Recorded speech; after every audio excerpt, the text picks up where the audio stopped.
Natali mwana mwasi moko na chaîne ya Yvette Kalombo alobi ye mutu akangi YouTube mikolo oyo. Bandeko nabangi mpote bapapa bamama bandeko mpote barando na barandonnette mbote bato oyo balingaka rando na ba oyo balingaka rando te mbote ba jeune garçon na ba jeune fille mbote bana mike na ba bébé mbote ba Sainte Anuarite, Sainte Thérèse, Sainte Ingrid Kabongo. Bandeko en tout cas na bangi na mona ndeko mwasi alobi kakangi YouTube po na moni ye aza jeune na moni ye aza posé pazotanga kumba Karine na bangi te po akangi internet aleki Karine to akomi adversaire Karine non na bangi po na kanisi mutu moko abima na YouTube azo renier azo gagner équipe indika biso toyeba te nzoka bandeko eza bongo te tangu nalobi te na bando tala po na kokoloba bilobela te na koko juge bijugela te na yoki émission na yeti na suka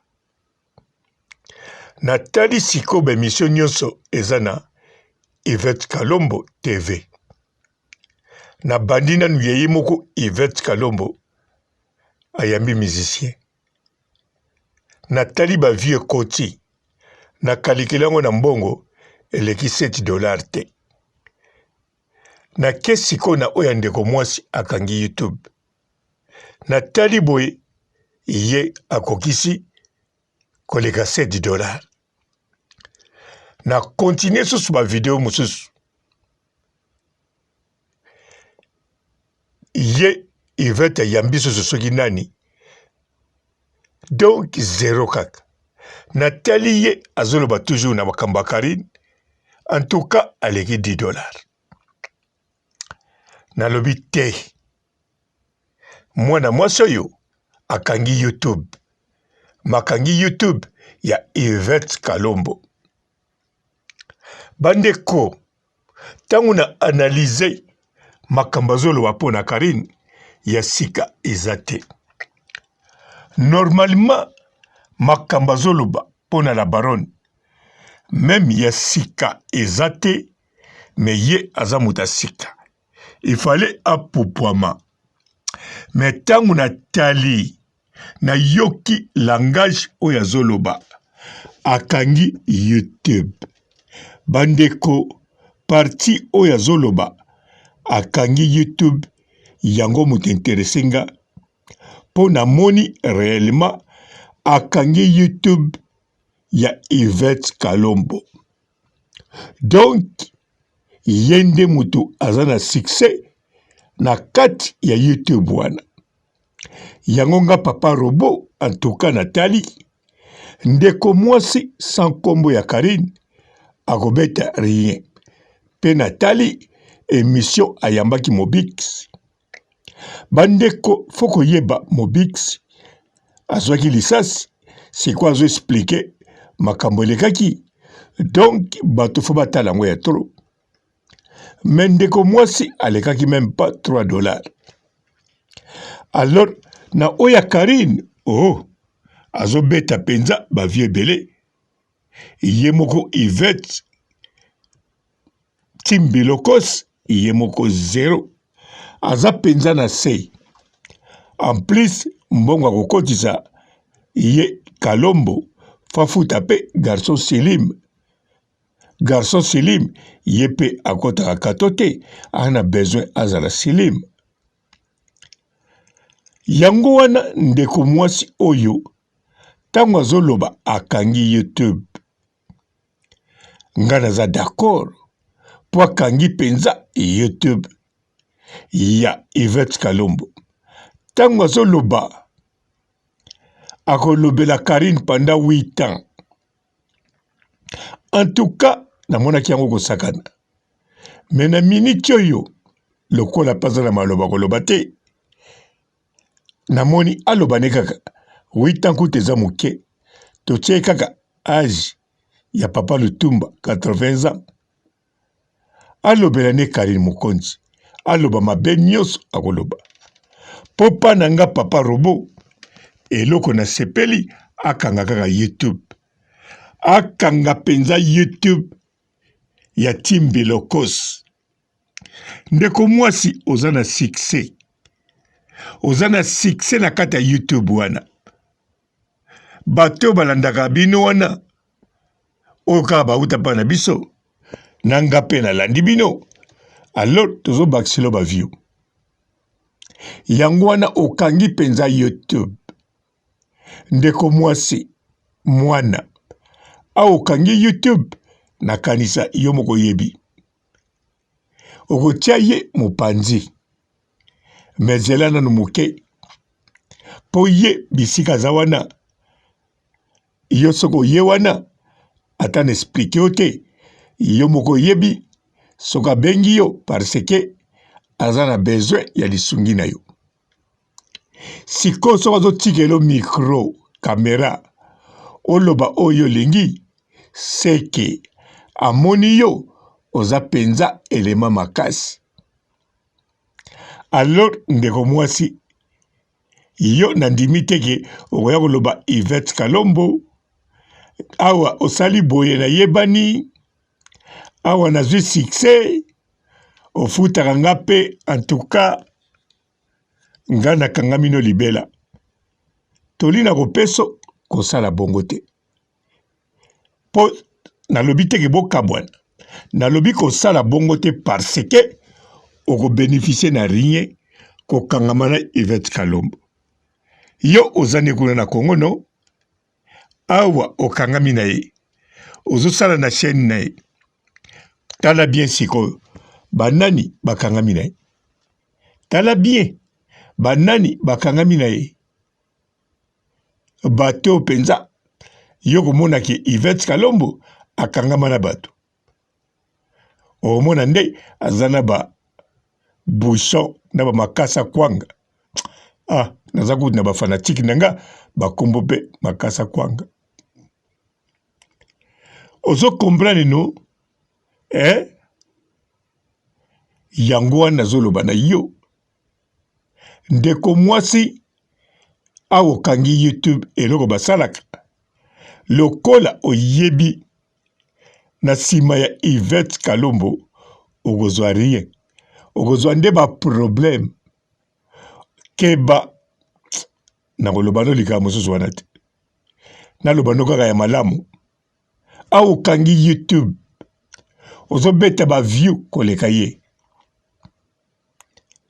tala tango ozoloba komba Karine tala ye ayambi musicien émission na ye ekoti pa na yo 10 fois donc okangi penza YouTube donc tango penza okovandisa kombo makasi pona na ovandisi te tango bato bakoyeba yo ovandisi mwa kombo okangi penza YouTube linga okanga ngo sikoyo na fungula tomona Yvette Kalombo TV ekufa po awa yokangi yango bato bazoya kuna pona yo kaka ata nalobi na nga te yo moko otangaka otanga ba vieux eza wana na ndimi te YouTube azosala yango nanko tala oyo ye Yvette Kalombo asali na oyo akosala mikolo ekoya sima tala ya yo ozolobelaka komba Karine kokende tala ya moto mosusu te po ya moto mosusu soko tali oya kolela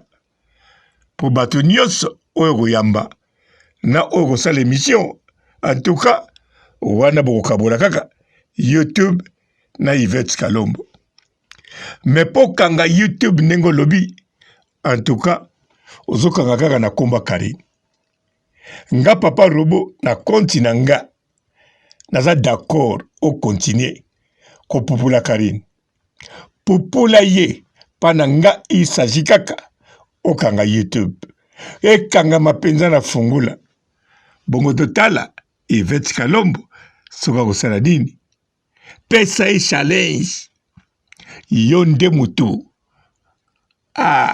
te oyebiko te na banda kokanisa ndenge nini Yvette Kalombo akomisilisa ye moko po la Chine Karine Mokonzi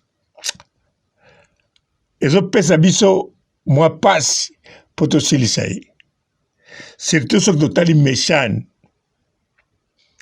totali même lipa na manteka batilaka ye na bamama coin po ayebisaka za ami d'enfance ya Karine donc biloko wana tout esalaka biso tozala na mwa maîtrise tozala na kimia toyokela ye mawa me na banda kotuna ndenge nini akokangama amikanga ye moko na banda kokanisa ntango akokofuta cameraman te amikangi chaîne ekangami